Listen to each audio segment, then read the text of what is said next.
ఉత్తరప్రదేశ్లో లోక్సభ ఎన్నికల్లో ఓ యువకుడు బీజేపీకి ఓటు వేసినట్లు తీసిన వీడియో సంచలనం సృష్టించింది.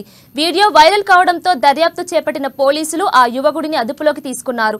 ఉత్తరప్రదేశ్లో లోక్సభ ఎన్నికల్లో భాగంగా ఓ యువకుడు నిబంధనలకు విరుద్ధంగా బీజేపీకి ఏకంగా 8 సార్లు ఓటేసినట్లు చూపిస్తున్న వీడియో ఒకటి వైరల్ గా మారింది. అతను ఫరూఖాబాద్ బీజేపీ అభ్యర్థి ముఖేష్ రాజ్పుత్ కు ఓ పోలింగ్ బూత్ లో ఓటేసినట్టు వీడియోలో ఉన్నది. ఓటేసిన ప్రతిసారి ఆ యువకుడు చేతి వేళ్లతో లెక్క పెడుతూ సంకేతాన్ని చూపడం వీడియోలో కనిపిస్తుంది.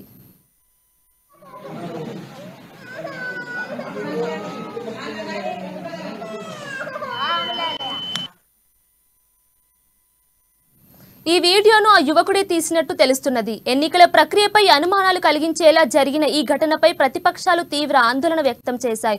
సమాజ్వాదీ పార్టీ అధ్యక్షుడు అఖిలేష్ యాదవ్ ఈ వీడియోను ఎక్స్ లో షేర్ చేశారు. ఇది తప్పు అని భావిస్తే ఈసీ వెంటనే చర్యలు తీసుకోవాలని కోరారు. బీజేపీ బూత్ కమిటీ ఒక లూల్ కమిటీ అని విమర్శించారు. ఇది మేల్కోవాల్సిన సమయమని కాంగ్రెస్ పేర్కొంది.